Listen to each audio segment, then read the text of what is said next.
warahmatullahi wabarakatuh. Selamat pagi.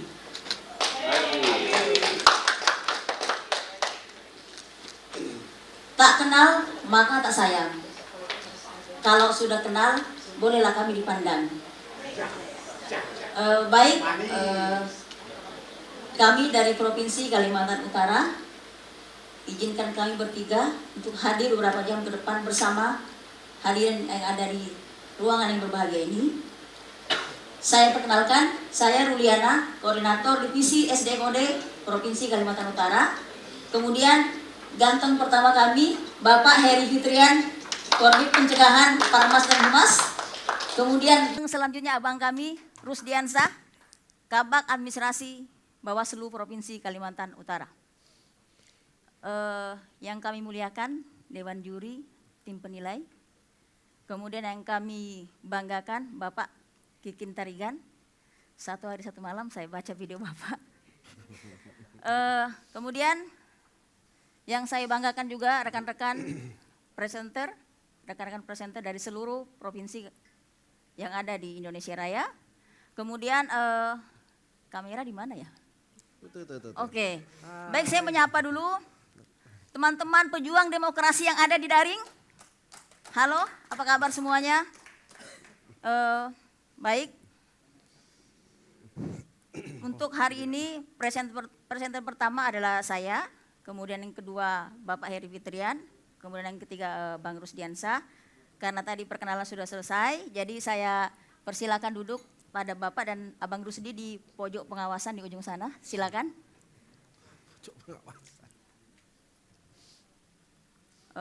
Baik, yang mulia Dewan Juri, tim penilai dan teman-teman yang ada daring. Ini kok jatuh ya? Izinkan saya mengawali sesi ini dengan sebuah imajinasi. Bayangkan saya dan para hadirin semua yang ada di sini. Saat kita datang ke TPS. Saat kita datang ke TPS pada hari pemungutan suara. Untuk Ibu saya dulu. Untuk Ibu saya dulu. Saya ulangi, izin, bayangkan ketika kita datang pada TPS pada hari pemungutan suara, tetapi lorong menuju TPS tersebut sangat sempit. Bilik suara yang terlalu tinggi. Bilik suara yang terlalu tinggi. Informasi kandidat yang tidak bisa kita baca. Dan tak ada seorang pun yang memahami cara berkomunikasi dengan kita. Lantas, kita berpikir, kita bertanya-tanya, apakah kita masih punya hak pilih? Ataukah hak itu hanya ada di atas sebuah kertas? Hari ini, kita tidak sedang membahas penyandang disabilitas sebagai sebuah kekurangan. Tidak, saudara-saudara sekalian. Hari ini kita membahas cara sebuah bangsa menghormati martabat manusia. Kita sedang menakar kedewasaan demokrasi kita saat ini.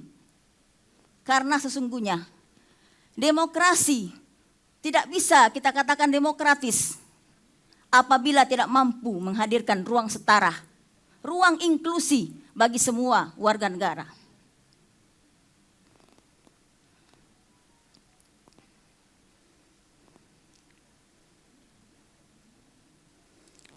Karena saat ini kita sedang menakar kedewasaan kita berdemokrasi. Maka pemilu 2029 adalah momentum kita memastikan bahwa disabilitas bukan sekedar RAM di TPS, tetapi cara berpikir baru, cara pandang semua bangsa untuk menempatkan disabilitas sebagai bagian yang wajar dari kemanusiaan, dari ragam manusia. Untuk itu hari ini kita akan membahas pemilu 2029 ke depan nantinya, bahwa jadikan pemilu tahun 2029 benar-benar pemilu yang pertama benar-benar pemilu yang pertama dan sungguh-sungguh ramah disabilitas. Bukan sekedar regulasi, bukan sekedar tuntutan regulasi, tetapi ini adalah pilihan hidup moral bangsa. Baik hadirin sekalian, ini saya susah bergerak ini. Ya, semoga ini penilaian dari juri bisa masuk dalam penilaian juri. Ini saya agak susah bergerak, tapi ini adalah sebuah tanggung jawab saya. Jadi saya tak akan melanjutkan. Baik. Izinkan kami dari Provinsi Kalimantan Utara, kemarin alhamdulillah kami sempat mewawancarai Ketua PPUA Kalimantan Utara, yaitu Pusat Pemilihan Umum Akses Disabilitas, Mbak Dara Kalista Amanda, sarjana sosial, dan beliau juga seorang penyandang disabilitas. Berikut videonya, mohon bersabar, durasi kurang lebih 6 menit, silakan. Assalamualaikum warahmatullahi wabarakatuh. Perkenalkan, nama saya Dara Kalista Amanda. Di sini saya sebagai Ketua PPUA, Pusat Pemilihan Umum Akses bagi Disabilitas Kalimantan Utara.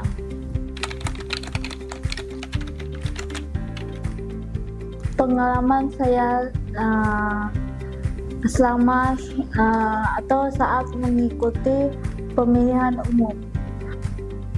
Apa hal positif, hal yang sangat berkesan, yang sangat mengedukasi saya itu kerjasama sama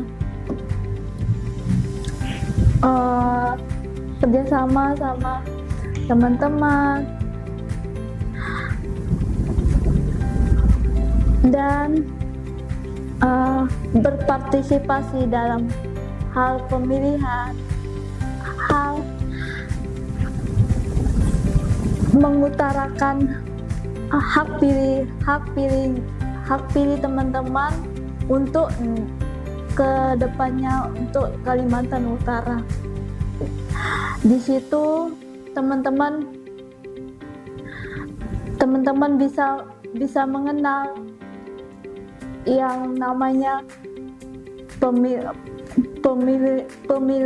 umum dan bisa mengenal namanya demokrasi yang inklusif, yang setara, yang menyampaikan hak aspirasinya terhadap pemerintah untuk ke depannya.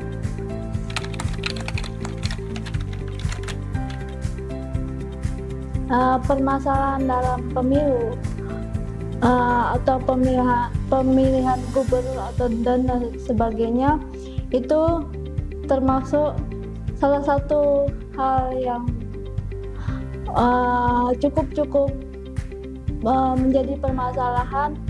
Itu teman-teman yang pakai kursi roda, yang yang kakinya kecil atau tidak kurangnya fasilitas bagi teman-teman yang susah bergerak, yang susah dalam berkomunikasi, harus ada namanya juru bahasa isyarat bagi teman-teman.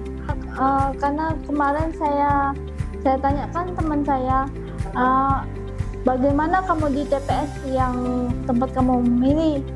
Oh, Dara, kurangnya tangga untuk masukin kotak surat itu karena dia pendek.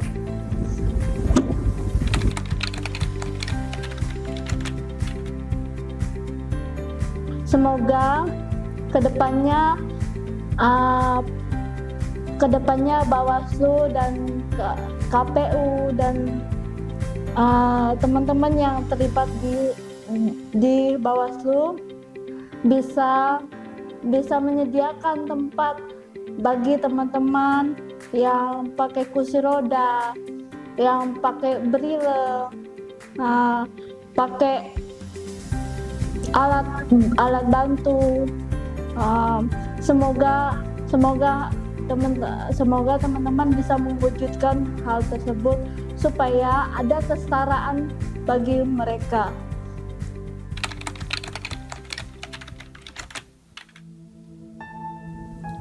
Teman-teman, kita ini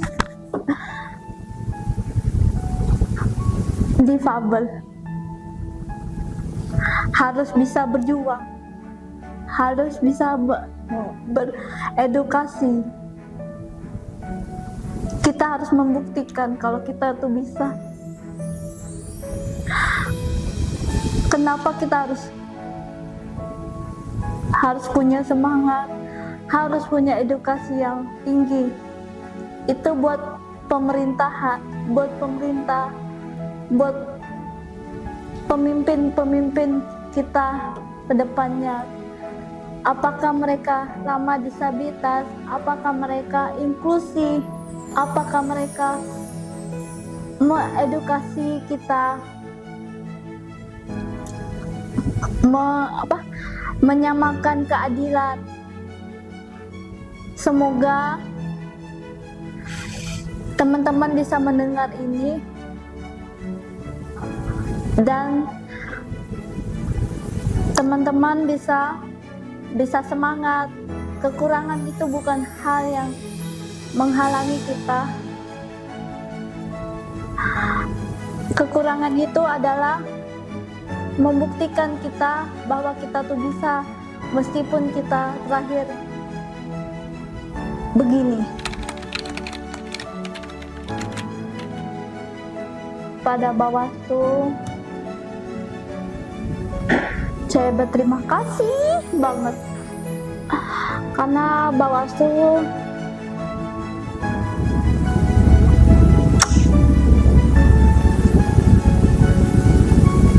hal terindah bagi saya.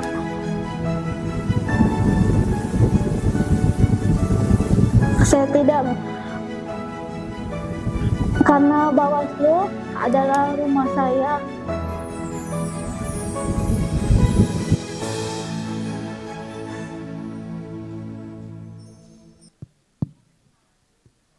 Baik, terima kasih. Saya izin sini. Baik, Yang Mulia Dewan Juri, Bapak Kikin dan para hadirin sekalian. 8,52% penyandang disabilitas yang ada berdampingan dengan kita yang hidup di Indonesia. Dan kita berharap bahwa penyandang disabilitas bukan sekedar beban, tapi mereka juga merupakan warga negara. Mereka memiliki hak pilih. Mereka adalah advokat hak asasi. Bahkan mereka juga pembayar pajak. Baik, materi kami pada hari ini akan kami lanjutkan. Dasar hukum daripada penyandang disabilitas atau teman-teman difabel. Konstitusi kita sudah mengatur itu pada Undang-Undang Dasar 1945, kemudian Undang-Undang 7 2017 tentang pemilihan umum, Undang-Undang Nomor 8 Tahun 2015 tentang penyandang disabilitas, kemudian Konvensi PBB tentang hak-hak penyandang disabilitas. Dasar pemikiran menuju demokrasi inklusif. Pemilu yang aksesibel bukan hanya masalah hak asasi, tetapi juga indikator kematangan demokrasi sebuah bangsa. Penyandang disabilitas memiliki hak yang sama untuk berpartisipasi penuh dalam proses politik. Ada kesetaraan hak, kemudian ada penguatan demokrasi, dan tentunya goalsnya adalah representasi yang adil dari sebuah kesetaraan.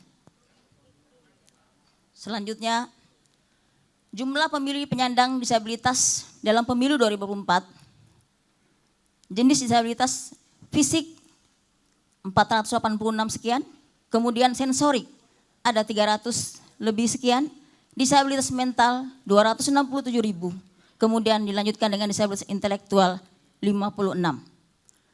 Disabilitas fisik dan disabilitas sensorik. Kemudian model disabilitas. Dalam 3 model ini ada model medis, model sosial, dan model HAM. model medis ini dan ketiga model ini seperti teori evolusi. Seperti teori evolusi. Ketika kita melihat model medis, memandang disabilitas sebagai masalah medis atau kesehatan yang melekat pada individu. Jadi ini adalah normalisasi, menormalkan bahwa yang bersangkutan adalah seorang penyandang disabilitas. Tidak lebih daripada nilai itu. Kemudian ada model sosial. Dari model medis berkembang kepada model sosial. Ternyata bahwa penyandang disabilitas memiliki fungsi sosial.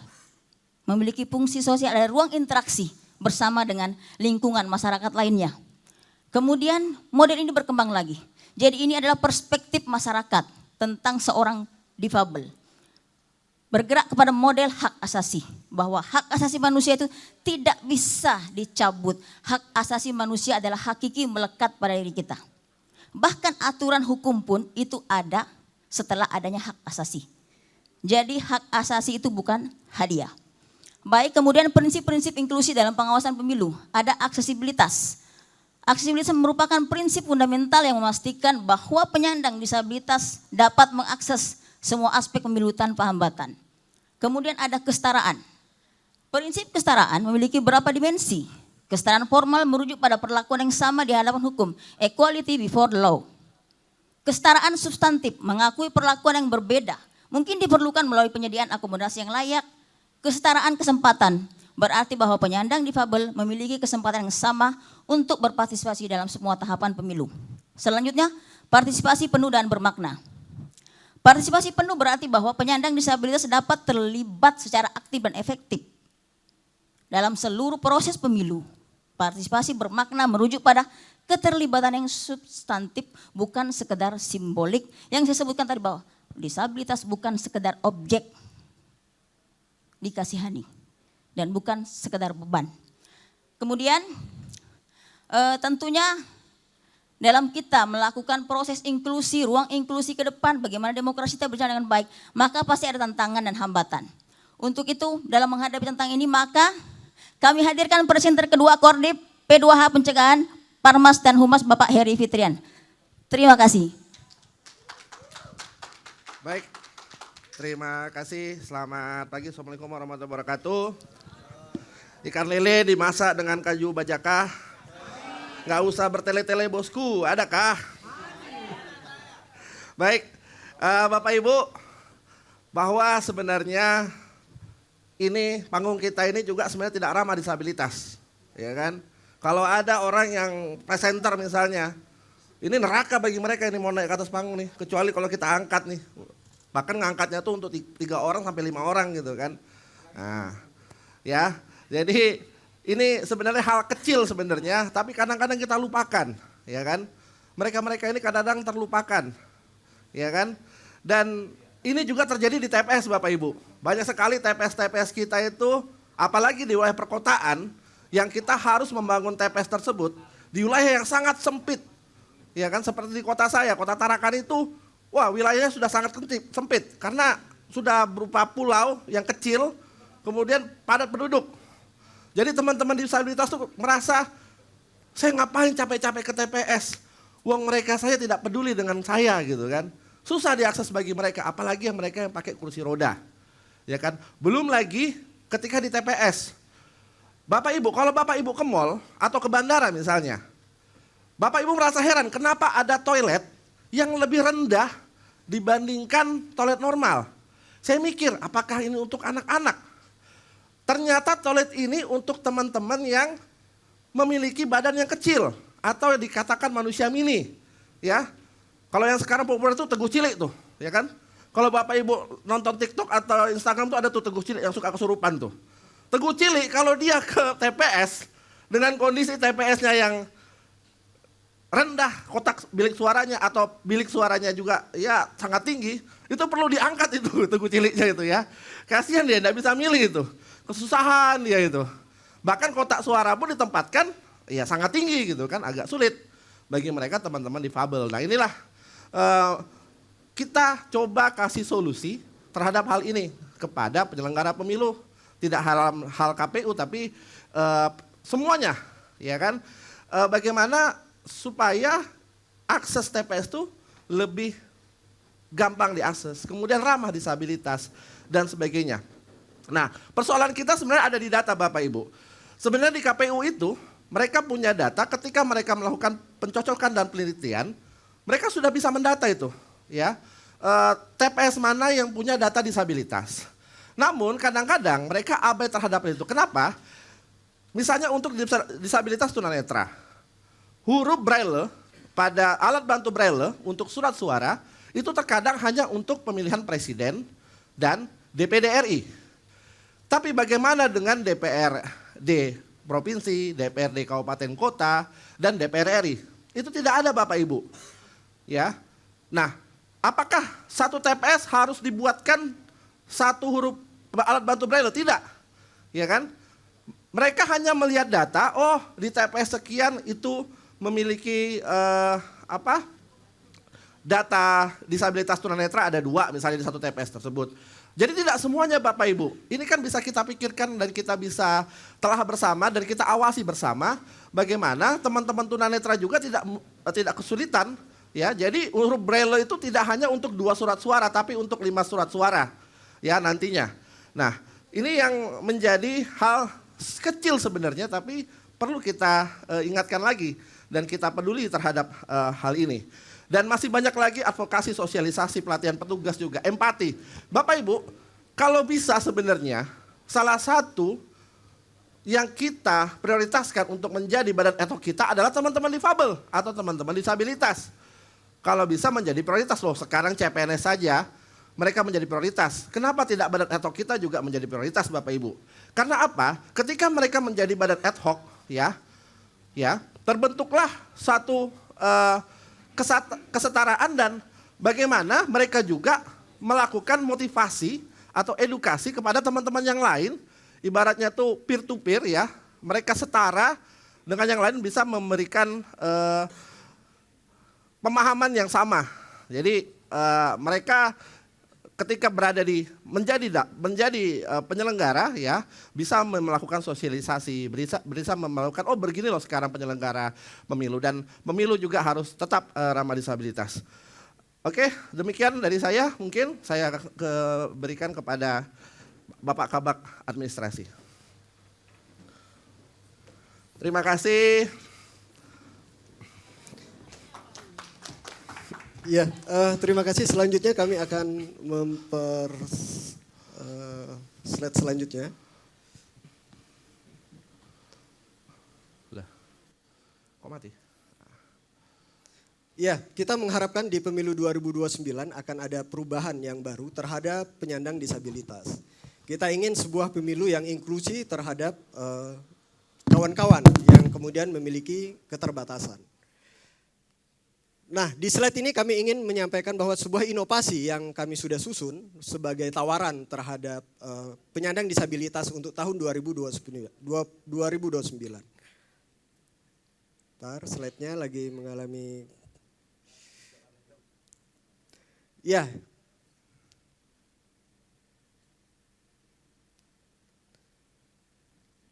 Mungkin operator bisa minta tolong di slide. Oh ya, ini. Ini adalah... sebuah ikhtiar kepada kita terhadap penyandang disabilitas di tahun 2029. Yang pertama adalah kami mengusulkan adanya aplikasi e-voting. Pada prinsipnya aplikasi e-voting ini sudah sering kita dengar ketika misalnya ada pemilu-pemilu sebelumnya. Karena e-voting ini adalah kan electronic voting yang ingin membantu pada prinsipnya di dalam pemungutan suara, di dalam pemilihan ataupun pemilu. Sederhananya adalah e-voting ini untuk menghilangkan fungsi kertas suara, kemudian kotak suara dan paku yang bersifat konvensional akan lebih digital. Namun memang pada prinsipnya e-voting ini memiliki keterbatasan tertentu. Yang pertama adalah adanya berbahaya terhadap data, adanya kebocoran data. Kemudian adanya beberapa daerah yang di wilayah timur misalnya yang tidak terjangkau oleh akses internet.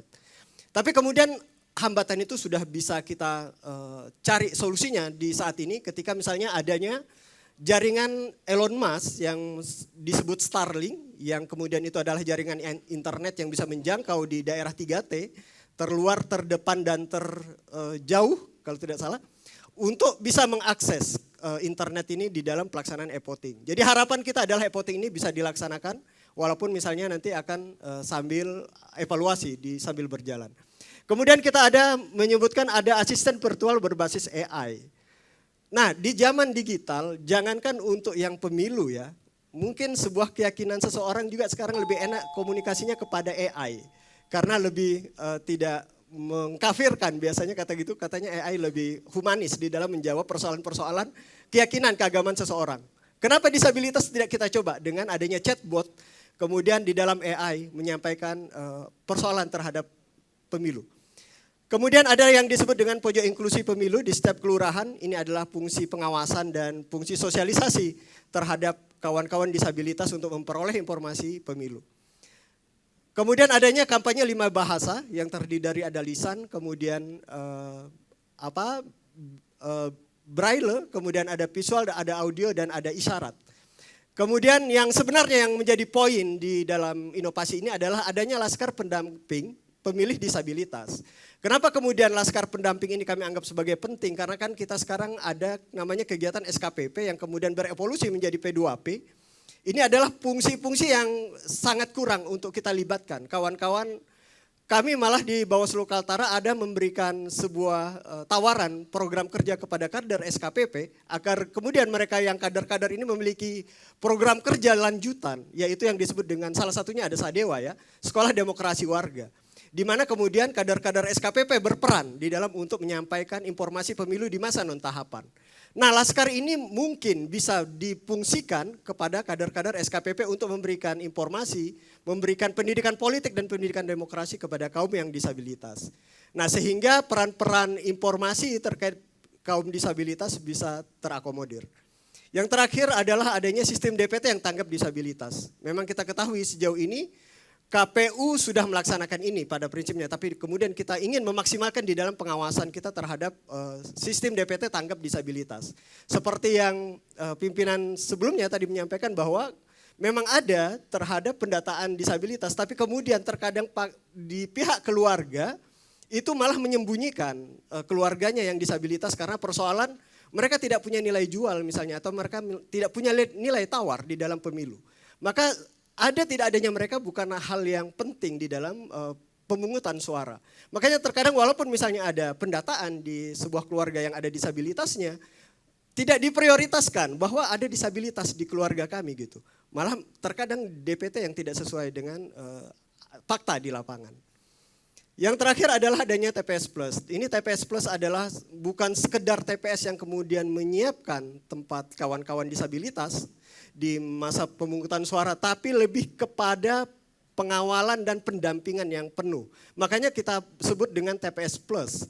Karena bahwa selain mereka memberikan pendidikan selama masa tahapan, selama masa pemungutan suara, tapi TPS Plus juga menyiapkan bantuan yang sangat 360 derajat kepada kaum disabilitas, selain mendampingi, menjaga kerahasiaan, kemudian mengantar mereka ke TPS dan menjaga keamanan mereka selama dalam proses pemungutan suara. Dan inilah yang kemudian kami tawarkan di dalam inovasi ini. Semoga di tahun 2029 kita menghadapi masa depan yang inklusif terhadap pemilu dan pemilihan pilkada 2009. Sebelum kami akhiri, kami ingin menyampaikan sebuah quotes dari seorang ahli saraf yang berkebangsaan Inggris Amerika yang bernama Oliver Sacks, yang mengatakan bahwa saya menginginkan sebuah dunia yang memandang disabilitas, baik mental maupun fisik, bukan sebagai sebuah hambatan namun sebagai atribut unik yang dapat dilihat sebagai aset yang kuat jika diberikan kesempatan yang tepat. Selain itu bahwa ada sebuah ungkapan pemilu 2029 bukan hanya sekedar proses memilih seorang pemimpin, tapi bahwa pemilu 2029 kita harapkan adalah bagaimana bangsa ini menjadi bangsa yang manusiawi terhadap kaum-kaum disabilitas. Bahwa keterlibatan kaum disabilitas bukan hanya sebagai memberikan hak pilih mereka, tetapi bagaimana bangsa ini melihat siapa yang layak menjadi bangsa, menjadi bagian dari bangsa ini. Demikian yang bisa kami sampaikan terhadap tema hari ini, disabilitas, pemilu yang ramah disabilitas. Sebelum kami akhiri, kami mengundang ketua dan pimpinan kami ke depan sekali lagi. Assalamualaikum.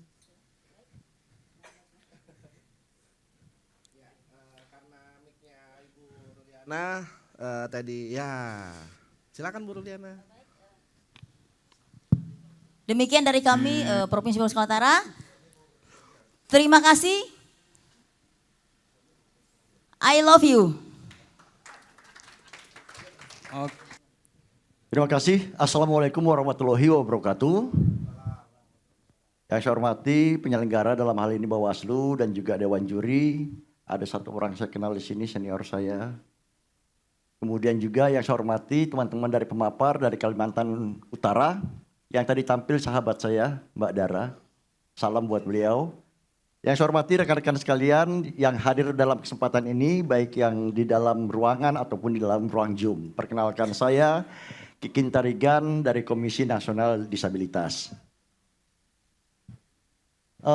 Terima kasih kami diajak untuk berbicara terkait dengan masalah pemilu. Walaupun pemilu masih dalam beberapa waktu, tetapi penting bagi kita membicarakan pemilu sejak awal atau sedini mungkin.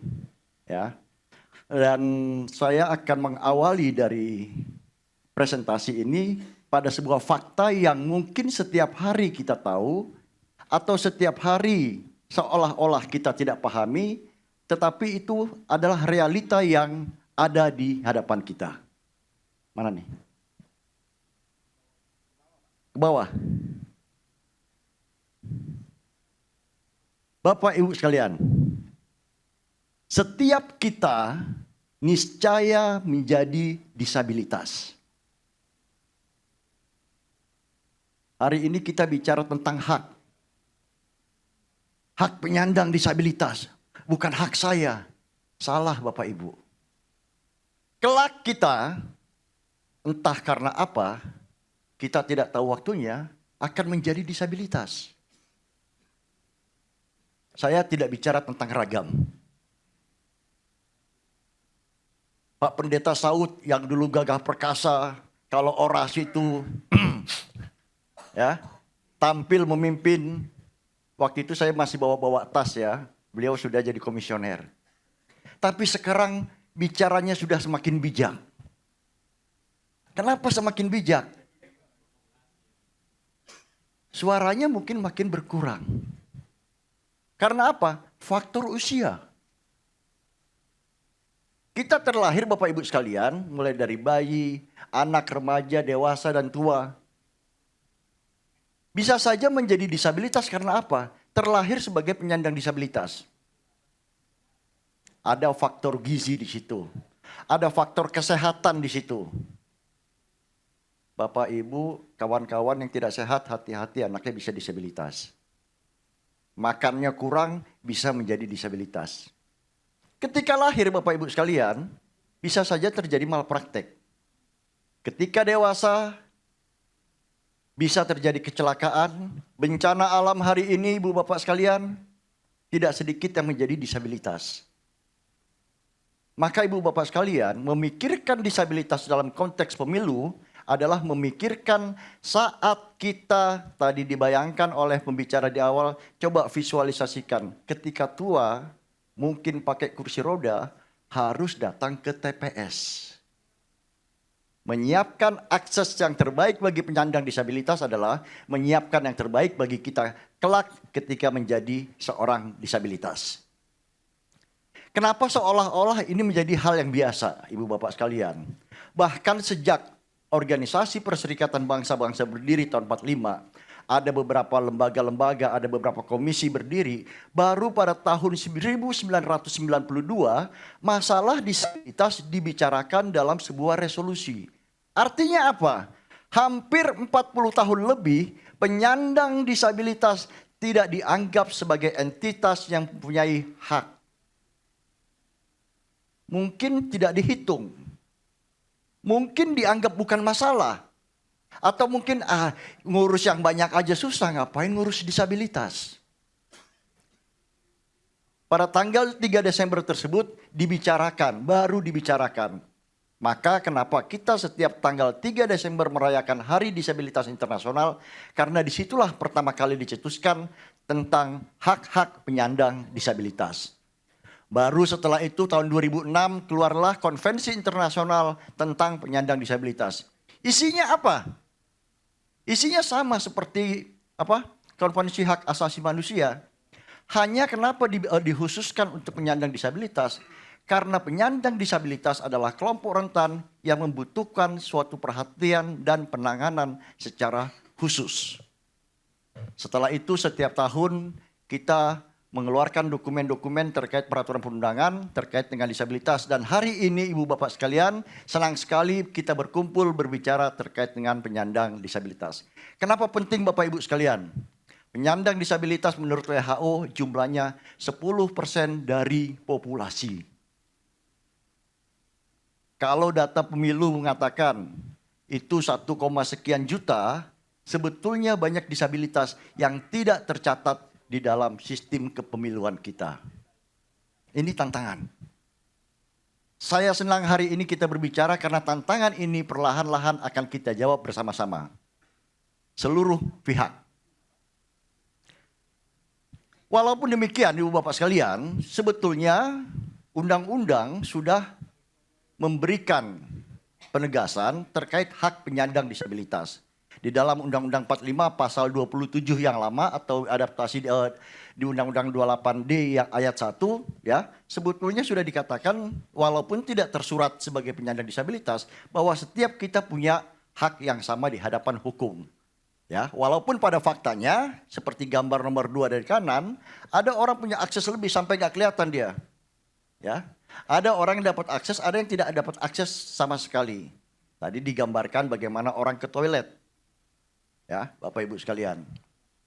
Nah, seringkali kita menganggap kesetaraan itu ya, kesamaan itu seperti yang di sini. Pokoknya caranya sama, gayanya sama, all size semua untuk semua ya. Padahal situasinya tidak demikian. Maka kita mengharapkan ada adaptasi yang disesuaikan dengan disabilitas atau dengan situasi penyandang disabilitas atau warga masyarakat. Untuk itulah negara hadir. Negara hadir untuk apa? Untuk menghilangkan disnya ini. Sehingga menjadi able. Negara hadir, peraturan perundangan hadir, sarana prasarana hadir, aksesibilitas tadi yang disampaikan hadir. Tujuannya apa? Supaya penyandang disabilitas menjadi able. Ya. Maka tugas kita sekarang, teman-teman Bawaslu, kita sesama pengawas ya, bagaimana mengawasi agar penyelenggaraan pemilu itu mengablekan setiap orang apapun ragam disabilitasnya. Tadi disampaikan juga tentang perspektif ya model medical social right. Jangan terlalu dipisah-pisah Bapak Ibu. Ya.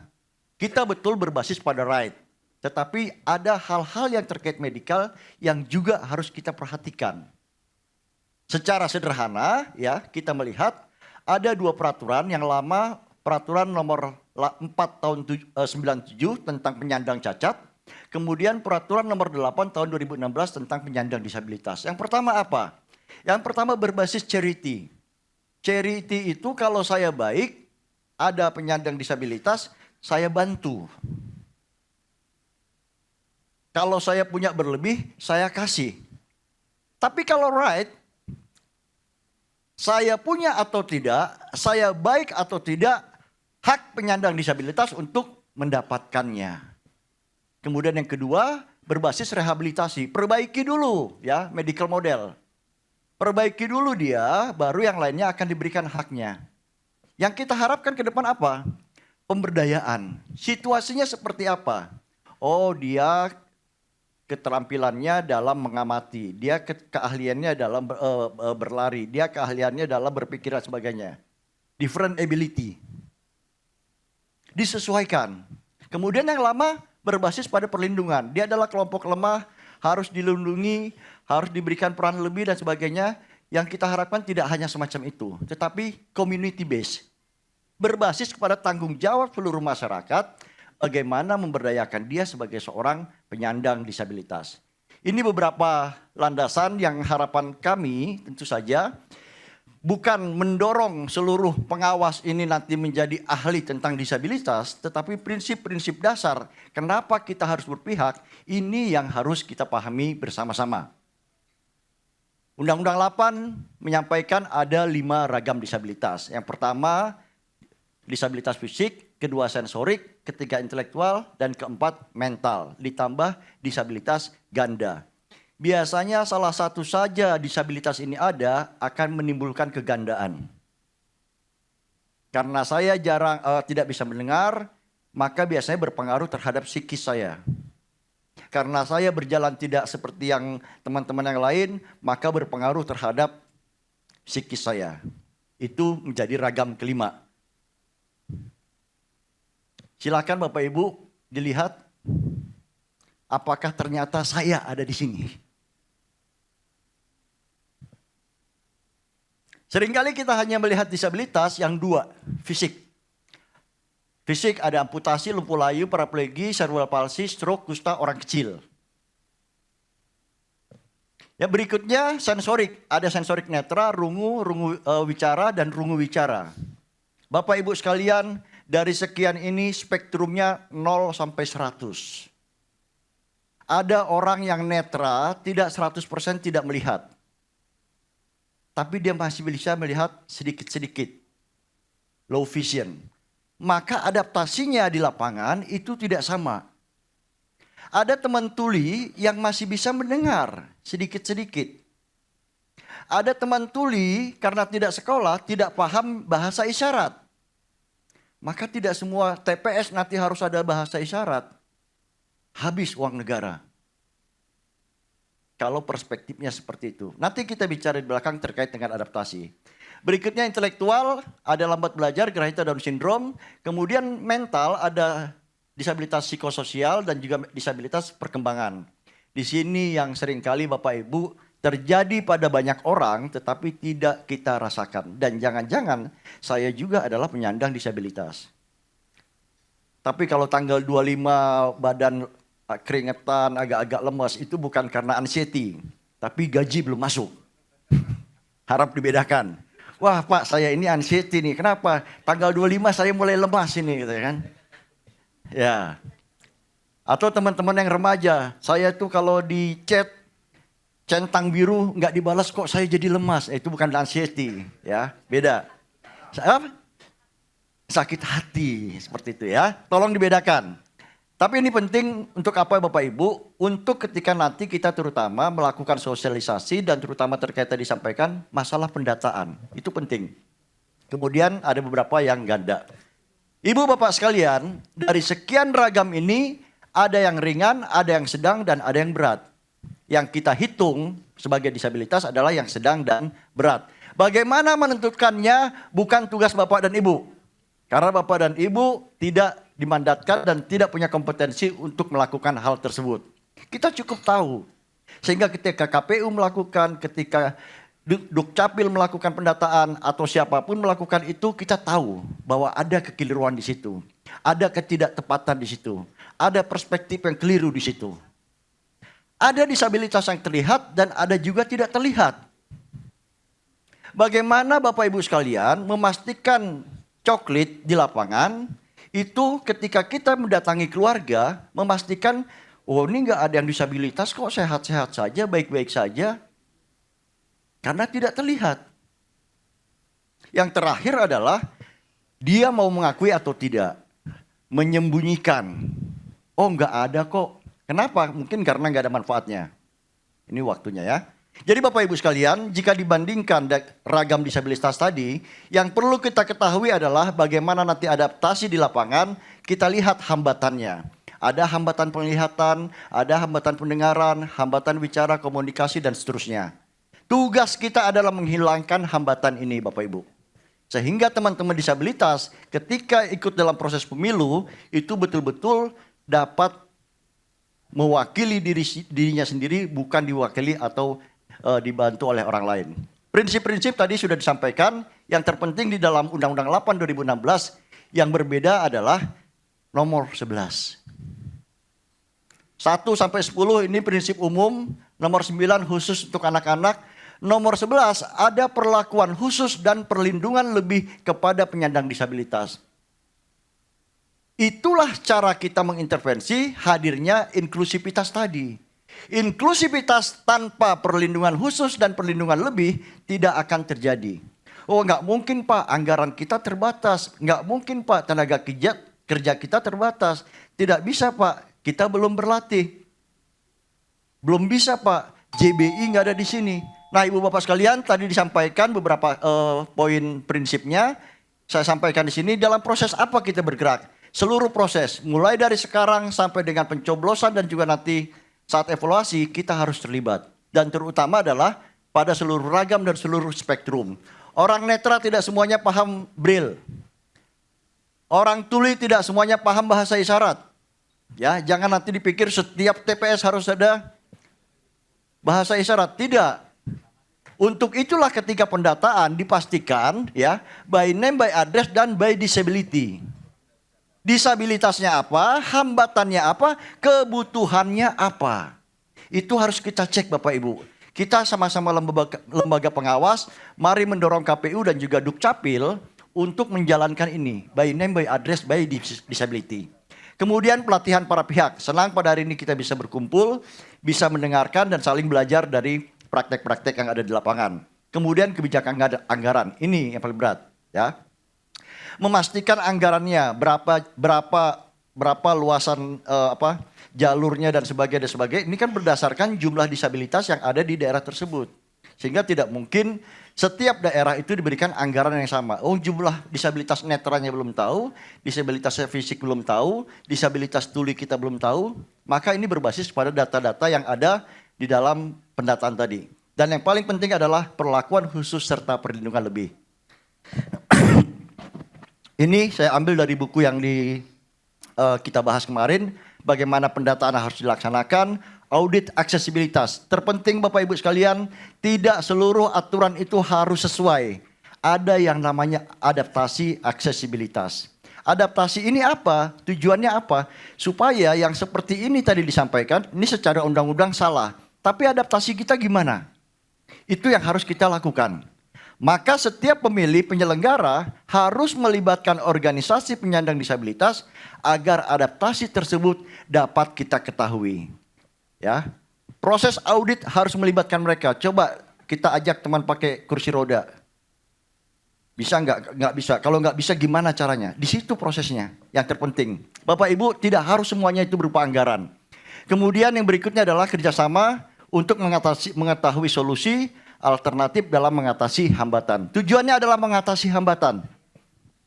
Ya. Karena setiap suara itu berharga, 10% penyandang disabilitas suaranya itu berpotensi dimanipulasi. Sangat berpotensi dimanipulasi. Ya. Kemudian pelatihan pengembangan kita sudah kerjakan, pelibatan OPDI sudah saya sampaikan, dan terpenting representasi penyandang disabilitas. Harapan kami dari Komisi Disabilitas adalah agar di setiap level, baik itu penyelenggara maupun juga itu pengawas, itu penyandang disabilitas dilibatkan. Mungkin jadi komisioner, ada juga beberapa saya lihat, ya. Apakah harus sekian persen? Itu hal lain. Ya, tetapi dengan hadirnya penyandang disabilitas berbagai ragam ya. Jangan kita anggap ada satu disabilitas sudah mewakili disabilitas lainnya. Nah ini seringkali keliru.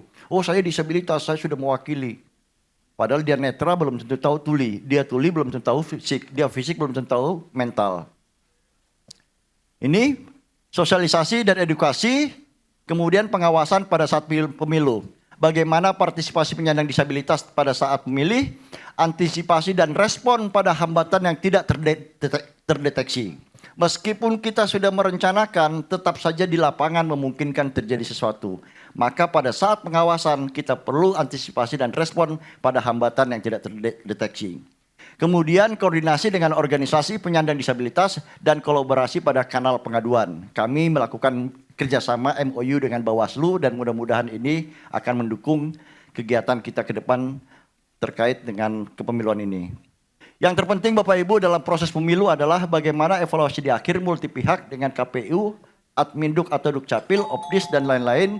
Sehingga apa Bapak Ibu tidak terjadi perulangan kegiatan yang litaninya setiap saat, setiap 5 tahun ya itu lagi.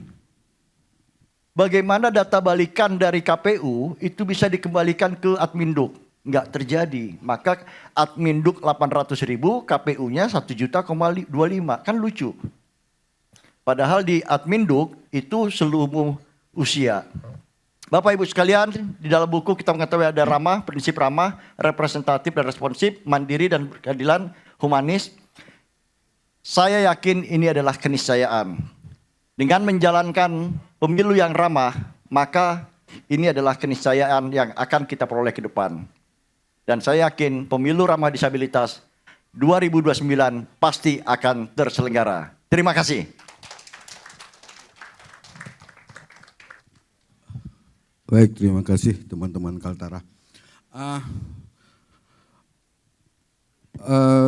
Sebagai sebuah penghormatan juga dari Undang-Undang 497 menjadi Undang-Undang 8 tahun 2016, kaum penyandang cacat menjadi kaum disabilitas. Lebih humanis saya pikir. Karena saya terlahir bukan menjadi seorang cacat, tetapi 2001 saya kecelakaan menjadi seperti ini. Dan mungkin saya dianggap dicatat sebagai penyandang disabilitas di DPT Bengkayang karena saya sebagai disabilitas. Gitu. Karena saya sebagai Bawaslu Provinsi. Kalau saya tidak terdaftar sebagai Bawaslu Provinsi, saya yakin tidak akan dicatat seperti itu. Ini terbukti di lapangan itu, mengapa pada waktu coklit kaum disabilitas tidak pernah diperhatikan. Itu terbukti. Gitu. Yang ingin saya ungkapkan adalah di pasal 5 Undang-Undang nomor 7 tahun 2017 itu mengatur tentang memilih dan dipilih untuk kaum penyandang disabilitas. Kalau kita berbicara memilih tentu kita berbicara aksesibilitas. Kita tadi berbicara terkait apakah terpenuhi, terdaftar di dalam DPT, bagaimana nanti di TPS-nya, bagaimana bentuk kampanye ramah terhadap kaum disabilitas. Tetapi apakah di undang-undang itu berbicara terkait dengan, mohon maaf, izin Bu Ida, kaum perempuan punya kuota 30% caleg. Mengapa kaum disabilitas tidak punya kuota terhadap pencalekan? Ayo kita bahas. Karena mengapa 10% kata Pak Kikin tadi itu bisa dimanipulasi. Kalau ada penguatan secara regulasi mengatakan bahwa ada kuota untuk kaum disabilitas menjadi minimal, menjadi caleg, setidaknya dia bisa memperjuangkan tuh. Memperjuangkan 10% itu harus masuk dalam DPT dan harus terpenuhi untuk memilih. Karena itu suara mereka. Jadi mungkin diskusinya adalah kalau kita selalu berbicara aksesibilitas itu akan sama karena kembali lagi pada anggaran. Karena memang betul kenyataan di lapangan bahwa tidak sedikit permasalahan yang harus diselesaikan dengan ketersediaan anggaran. Mungkin itu saja, izin, terima kasih semuanya. Oke, terima kasih, silakan. Ya, terima kasih. Assalamualaikum warahmatullahi wabarakatuh. Berbicara masalah disabilitas, secara umum kita hanya mengenal di model medis dan itu memang fakta, ternyata banyak model yang sudah dipaparkan tadi oleh para narsum. Nah, pertanyaan saya, apakah kita atau teman-teman Kaltara pernah melakukan pendataan model disabilitas mana yang dominan, kemudian bagaimana sih sebetulnya metode yang bisa kita lakukan. Dan yang ketiga, pasti kita ada hambatan, mungkin itu juga menjadi hambatan semua provinsi, hambatan kita di dalam melakukan pendataan disabilitas dengan berbagai model ini. Karena seperti yang saya katakan tadi, kita hanya mengenal secara umum model disabilitas secara medis. Kemudian mohon maaf, saya berharap dari diskusi kita ini, karena memang ini adalah hal baru, mudah-mudahan kita bisa melahirkan rekomendasi bersama. Yang pertama, perlu adanya sosialisasi secara detail dan lebih masif tentang model disabilitas. Kemudian yang kedua, saat kita pemutahiran data itu sebaiknya dibarengi dengan pendataan model disabilitas tadi, supaya kita bisa punya data yang lebih detail. Sehingga pelibatan disabilitas atau pemilu yang ramah disabilitas itu tidak hanya berbasis pada saat TPS, tetapi di semua tahapan itu kita sudah harus ramah disabilitas. Sehingga pada saat kita sosialisasi kita tidak hanya mencari sekolah luar biasa atau kita hanya mendata yang ada secara medis saja, tetapi kita bisa punya data yang lebih detail sehingga pemilu yang ramah disabilitas itu bisa kita lakukan dari semua tahapan. Terima kasih. Wassalamualaikum warahmatullahi wabarakatuh. Waalaikumsalam warahmatullahi Baik, saya mungkin salah satu orang yang memiliki pendapat yang berbeda terkait pandangan Bapak tadi. Mungkin izin di sini, kebetulan semua ada para profesionalitas, kalangan profesional dan cendekiawan tentunya. Dari semua aturan yang ada, dari semua konstitusi yang ada, kita tidak pernah membaca satupun bahwa aturan itu ada menyebutkan setiap warga negara laki-laki dan perempuan, tidak pernah ada. Selalu bahasanya setiap warga negara. Aturan manapun tidak pernah ada, baik di KUHP, baik di Perdata, tidak pernah kita mencantumkan itu. Tetapi ketika perwakilan perempuan 3% tadi dimasukkan, saya jadi bertanya-tanya, kenapa dikonkretkan seperti itu? Semestinya bangsa ini memiliki cara pandang yang sudah jelas disebutkan dalam undang-undang, artinya semua terlibat. Tetapi saya tidak paham kenapa hal ini bisa terjadi gitu. Aturan sudah menjelaskan warga negara, baik laki-laki mau perempuan sama sebenarnya. Tetapi ketika masuk unsur perempuan itu, sepertinya ruang setara itu dimunculkan kembali, ketidaksetaraan itu. Itu yang pertama. Itu kalau menurut saya. Kemudian terkait pertanyaan teman-teman tadi dari Kalimantan Barat, kita juga di sini bertanya-tanya, ya kan? Kalau kami bertiga sependapat bahwa kenapa difabel tidak dimasukkan dalam undang-undang, karena kita menganggap itu adalah sebuah kesetaraan. Jadi di sini sepertinya jenis kelamin yang dilihat dari sisi itu ruang kosong dari hukum itu. Mungkin itu kalau dari saya. Terima kasih. Baik, terima kasih. Saya mencoba menjawab pertanyaan dari provinsi mana tadi? Oh, enggak. Kok hilang dia? Sultra, oh ya itu ibunya. Saya kira hilang kemana Bu ya. Dari Sulawesi Tenggara. Bapak Ibu, untuk Kaltara saja ini data dari KPU pemilu 2024 kemarin bahwa jumlah pemilih disabilitas di Kaltara itu untuk fisik ada 1046, untuk intelektual ada 109, ada mental 482 dan sensorik wicara itu 306 dan sensorik rungu 69 dan netra itu ada 93. Itu total di Kaltara, Ibu. Nah, ini yang terdata oleh KPU pada saat mungkin mereka melakukan pencocokan dan penelitian. Terkadang ini kejadian nyata ketika pemilu 2020 di provinsi pemilihan gubernur pada saat itu saya masih di KPU, saya menemukan ada satu difabel yang tidak terdata bahkan di DPT. Itu temuan langsung. Nah, itu kalau Bawaslu ketahuan itu saya kena selesai ini ya. Kalau ada orang Bawaslu pada saat itu. Itu pada saat saya sosialisasi kepada kaum teman-teman difabel di sentra batik. Jadi di Tarakan itu ada satu komunitas disabilitas itu dipekerjakan sebagai pengrajin batik semua.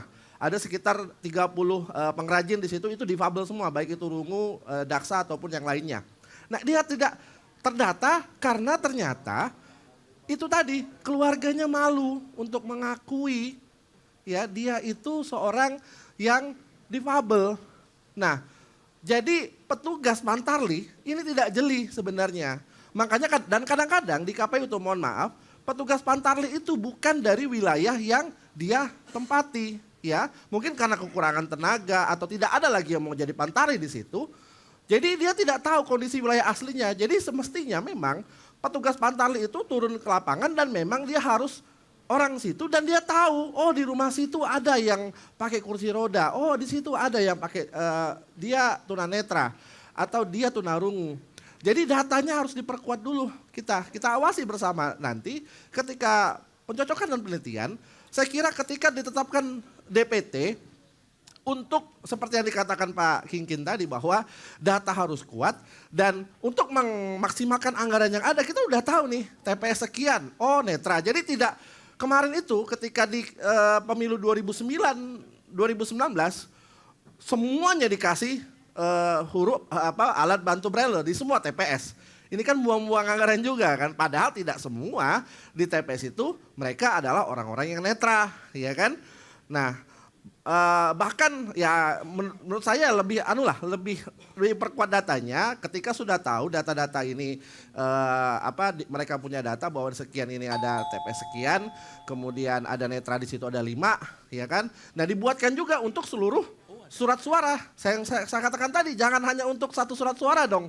Bagi mereka yang membutuhkan alat bantu braille. Ya kan, kalau bisa 5-5-nya. Nah, inikah sudah menjadi hal yang mungkin nanti kita coba untuk awasi bersama terhadap hal ini. Terima kasih. Oke, baik, terima kasih. Selamat pagi, salam sehat, salam sejahtera untuk kita semua.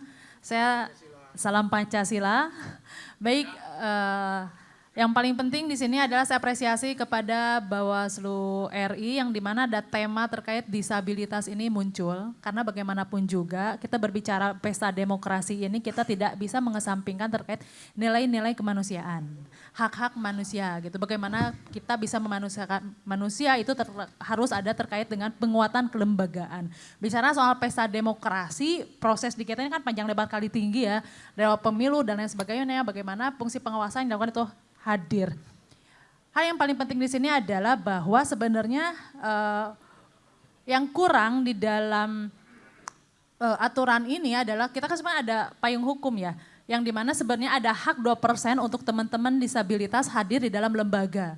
Nah itu yang kurang di sini itu udah ada aturannya 2% itu harus masuk dan warga untuk mereka punya hak untuk bekerja termasuk di Bawaslu, KPU dan lain sebagainya. Tetapi yang kurang di sini adalah terkait dukungan dari pendidikan.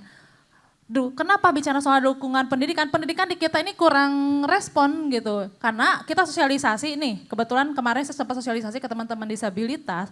Susah untuk orang yang mencari teman-teman disabilitas lulus SMA. Sangat susah sekali, makanya yang terakomodir jangankan 2%, 1%, 0, berapa something itu susah sekali. Karena benang kusutnya itu harus diurai. Jadi hal utama jika kita ingin mengakomodir kelompok disabilitas ini adalah pertama dari pendidikan. Baru undang-undang itu bisa dijawab. Ya ini masalah kemanusiaan tentu masalah yang sangat penting. Nah di sini saya berharap bahwa ini PR bukan hanya buat Bawaslu doang. Saya sangat sepakat jika kita mau merubah sistem kita harus masuk ke dalam sistem. Saya apresiasi ya Kang Yosep dari Kalbar gitu sudah menjadi pimpinan dan itu salah satu bentuk respon dari Bawaslu sudah memberikan kuota minimal nggak 2% juga ya. Minimal ada di situ perwakilan teman-teman disabilitas minimal tahu apa yang dirasakan oleh teman-teman disabilitas. Terima kasih. Oke, terima kasih. Selamat pagi semuanya. Assalamualaikum warahmatullahi wabarakatuh. Salam sejahtera untuk kita semuanya. Salam Pancasila. Salam Pancasila. Salam Pancasila. Oke, saya mengapresiasi yang sebesar-besarnya kepada panitia dari Bawaslu RI maupun dari Bawaslu Kalimantan Utara dan Bapak narasumber yang kami hormati. Tadi sudah disebutkan ya ada beberapa klasifikasi dari disabilitas. Tetapi sepanjang saya mendengarkan presentasi dari Kaltara, Kalimantan Utara, belum menyentuh pada jenis-jenis disabilitas misal intelektual, disabilitas mental, masih berkisar pada disabilitas fisik. Nah, bagaimana tawaran, rencana dari teman-teman Kalimantan Utara untuk mendesain sebuah infrastruktur, bukan hanya infrastruktur fisik, saya rasa, untuk bisa memberikan hak kepada teman-teman disabilitas yang intelektual, mental, dan lain-lain itu tadi. Oke, terima kasih.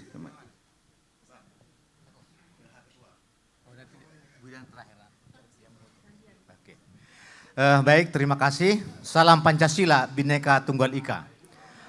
Sama seperti teman-teman, saya sangat mengapresiasi Bawaslu RI dan juga Bawaslu Kaltara yang menyajikan modul tentang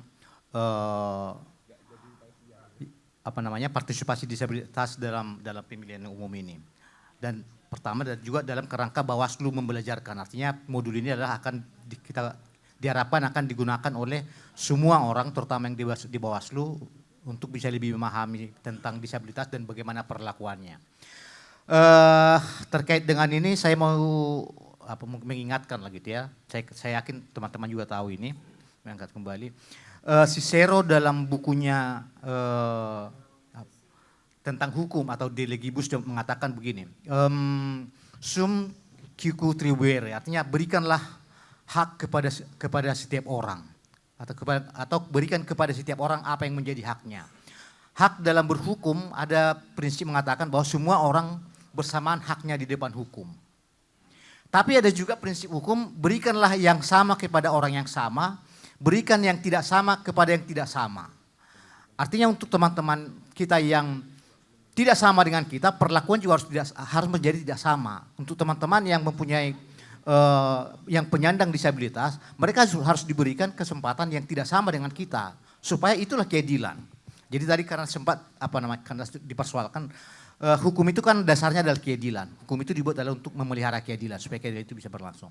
Nah itu tentang prinsip itu ya. Lalu yang kedua, karena ini adalah modul itu harus jelas. Ada satu kritik saya walaupun kecil, seperti misalnya kader SKPP. Saya nggak ngerti, mungkin hanya Bawaslu yang tahu. Tapi itu harus dibuat apa artinya itu. Itu sederhana tapi itu penting karena ini modul. Kemudian yang kedua, dari segi pembelajaran tentang pengetahuan disabilitas dan apa yang harus dilakukan, kondisinya, itu saya kira cukup bagus. Apalagi tadi sudah ditambahkan oleh narasumber kita yang penjelasan cukup bagus. Tetapi yang belum menurut saya adalah apa yang harus dilakukan, teknik-teknik seperti apa yang harus dilakukan oleh pengawas pemilu atau juga dengan masyarakat supaya lebih memberikan perhatian yang lebih lagi terhadap teman-teman penyandang disabilitas untuk bisa berpartisipasi penuh dalam seluruh proses pemilu sama seperti kita warga negara Indonesia yang lain. Itu mungkin benar saya. Terima kasih.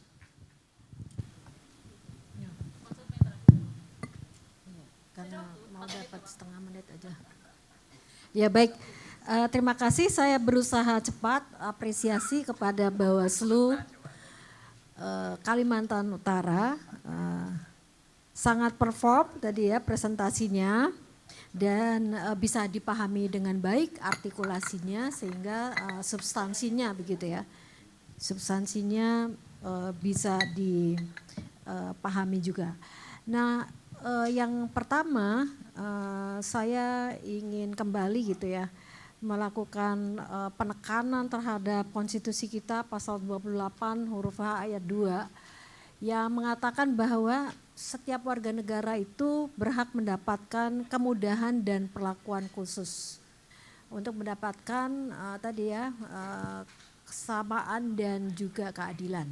Karenanya tadi ada kuota untuk perempuan, juga ada kuota untuk disabilitas. Nah, kemudian terkait dengan pemilu, saya mencatat bahwa makin ke sini gitu ya. Tata kelola pemilu kita itu semakin baik gitu ya. Jadi pertama dari aspek pendataan. Tuh waktu saya menjadi pendiri Republik KPU Jawa Tengah itu primitif sekali gitu ya. Enggak ada data yang spesifik gitu ya. Siapa di mana kebutuhannya apa itu enggak jelas gitu ya. Generalisasi model pelayanannya. Nah sekarang semakin baik gitu ya, ada tadi data yang juga dipresentasikan kan jelas. Berapa jumlahnya, kemudian kebutuhannya apa, bagaimana pelayanannya. Meskipun dari aspek pelayanan ke depan masih terus diupayakan seperti tadi rekomendasinya. Nah pertanyaan saya kepada para komisioner pimpinan di Bawaslu Kalimantan Utara adalah sebetulnya apa sih pengalaman berharganya gitu ya yang bisa kemudian diadopsi di tempat yang lain tadi dalam menjalankan fungsi pengawasan untuk melakukan pendataan dan melakukan audit dari sisi data maupun dari sisi pelayanannya. Ini yang saya belum menangkap dengan jelas gitu ya sebagai tadi prestasi yang genuine gitu ya dari Kalimantan Utara. Terima kasih. Wah, lama ini. Ya, kalau saya bilang salam Pancasila dijawab Bhinneka Tunggal Ika aja. Salam Pancasila. Bhinneka Tunggal Ika. Bhinneka Tunggal Ika. Salam Pancasila. Alhamdulillah. Jadi terima kasih Kalimantan Utara. Saya udah 2 kali ke sana. sebelum dia provinsi dan setelah provinsi.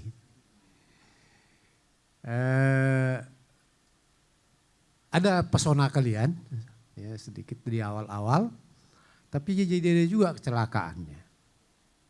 Kalian juga diskriminatif dengan mengatakan di ad hoc. Iya kan? Rekrutmen untuk ad hoc. Orang-orang yang dipuja-puji oleh Bung Kikin. Harusnya open up. Seperti juga yang dikatakan Ibu apa ini? Ibu Ruli. Ibu Ruli. Ya, supaya kesetaraannya ya untuk menjadi catatan. Jadi ada ketidakakuran di antara kalian nih. Nah, itu bahaya.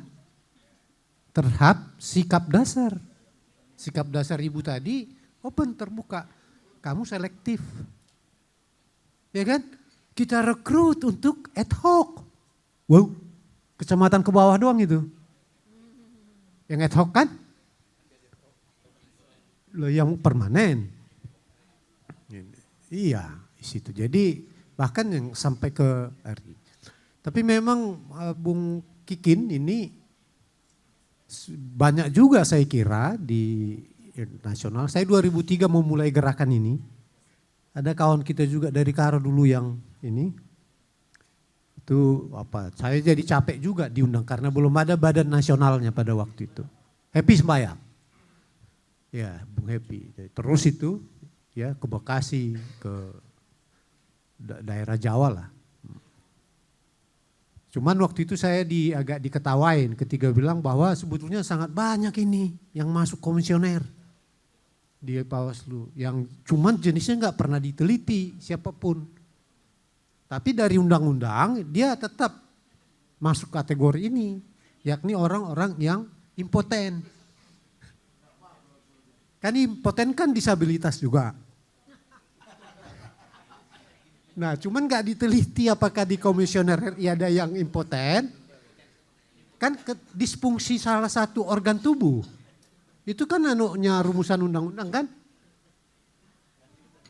Nah, di undang-undang disfungsi salah satu organ tubuh. Tangan tidak berfungsi. Ini tidak berfungsi. Nah, yang barang itu kan juga organ. Saya kan diketawain juga sekarang kan. Sama seperti 2003. Ya sama dulu saya diketawain juga 2003. Bahwa impoten itu juga termasuk disabilitas. Jadi banyak juga yang mengandung itu. Cuma kita belum teliti itu. Itu yang pertama. Yang kedua, ini sebetulnya disebut ini hak terhadap kawan-kawan ini, sesama kita ini akta kredo. Makanya pada tahun 66 Majelis Umum PBB mengeluarkan istilah covenant.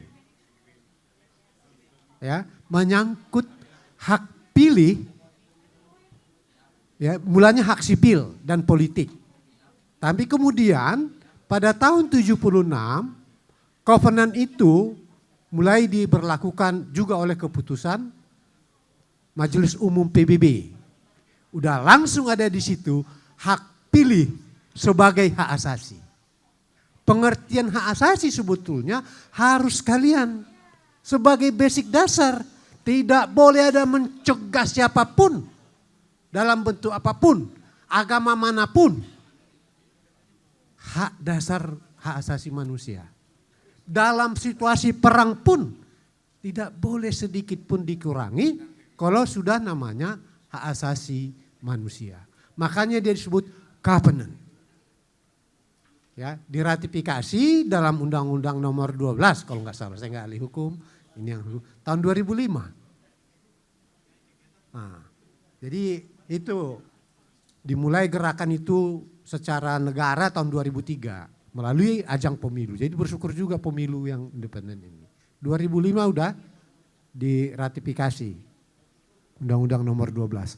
Nah, ini yang terlalu penting, waktunya udah mau habis.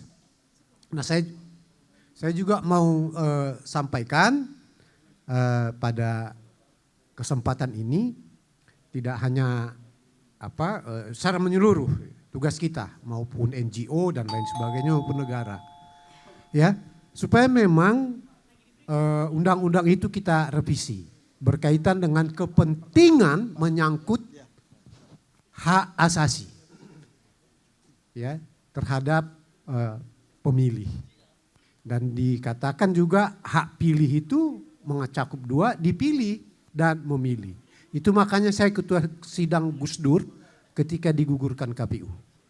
Panwas memenangkannya. Terima kasih.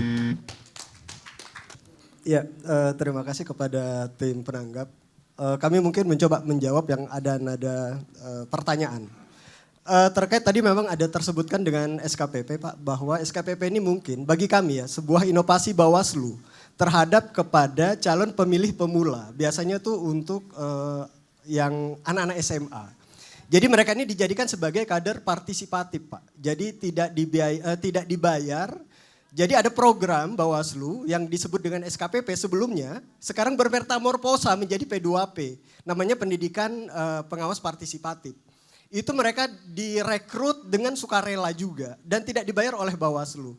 Tapi kemudian mereka diberi beban yang sangat besar untuk menjadi pengawas partisipatif, memberikan pendidikan gitu.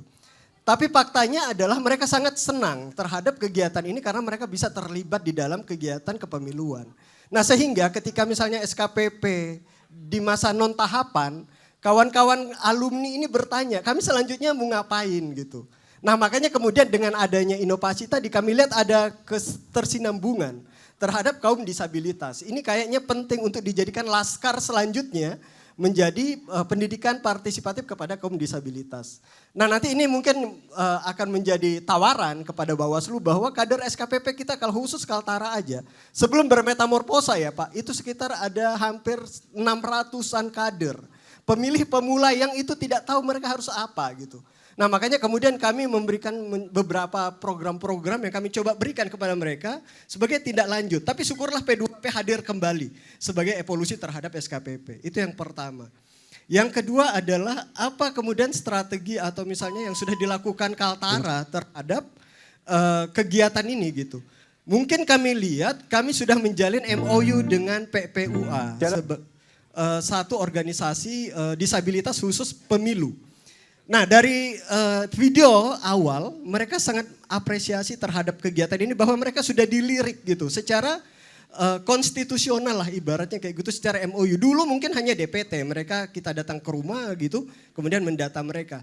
Tapi hari ini kita libatkan mereka dalam satu bentuk perjanjian bahwa hubungan mereka dan kita tidak hanya sebatas pada saat pemungutan suara. Tapi mulai sekarang kita sudah di MOU itu klausul-klausulnya sangat rigid terhadap kaum disabilitas. Nah saya kira ini adalah langkah awal mungkin bagi kami Bawaslu untuk melakukan gerakan dan tindak lanjut terhadap kaum disabilitas. Ada yang mungkin kami kalau misalnya kami baca beberapa jurnal terhadap disabilitas ini ada yang penting kami harus sampaikan bahwa bukan hanya faktor keluarga mungkin disabilitas itu tidak ingin terlibat di dalam pemilu. Tapi bahwa paradigma mereka sendiri yang sudah kita runtuhkan bahwa mereka orang yang berbeda terhadap kita yang misalnya tidak disabilitas. Nah disabilitas motorik itu kalau misalnya kita baca jurnalnya itu adalah ketika mereka merasa bahwa aku adalah orang yang berbeda. Sehingga itu membawa kepada psikologi mereka bahwa aku tidak punya nilai tawar di dalam pemilu atau di dalam pemilihan. Makanya baik didata atau tidak didata itu tidak berpengaruh apa-apa. Nah makanya kemudian perubahan paradigma atau perbaikan paradigma kepada kaum disabilitas inilah yang kami anggap penting. Bahwa kalian itu punya nilai tawar. Persoalan bahwa mereka memberikan hak pilih atau tidak itu persoalan yang lain. Tapi bahwa paradigma dulu bahwa mereka adalah kita setara, kemudian kita memiliki kesamaan hak misalnya, bahwa keinginan kita bukan keluarga yang menyampaikan bahwa ada orang disabilitas di dalam keluarganya, tapi bahwa aku adalah orang yang disabilitas gitu. Makanya tadi yang seperti Pak Kinkin bilang, disabilitas intelektual itu tidak bisa terdeteksi. Seperti orang skizofrenia, bipolar, itu kita tidak pernah tahu orangnya seperti apa. Mereka adalah orang yang waras kalau kita lihat dari sisi fisik lengkap. Mahasiswa biasanya. Kemudian saya ada kenal, kawan saya mahasiswa tapi bipolar. Tapi kemudian ini mereka tidak ingin mengakuinya secara secara fakta bahwa aku bipolar gitu misalnya kayak gitu. Yang kemudian kita kategorikan dia sebagai orang disabilitas. Ada potensi mereka misalnya tidak ingin mencoblos karena ketika bipolarnya akut gitu, pada saat hari pencoblosan mereka hilang gitu kan.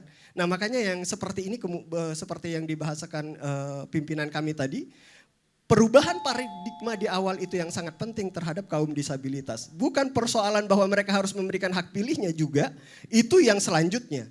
Tapi ketika mereka merasa mereka juga sama rata dengan kita dan memiliki hak yang sama, kami pikir itu adalah sebuah poin dari Laskar yang kami tawarkan tadi di dalam Inovasi 2029. Terima kasih, mohon maaf. Assalamualaikum warahmatullahi wabarakatuh.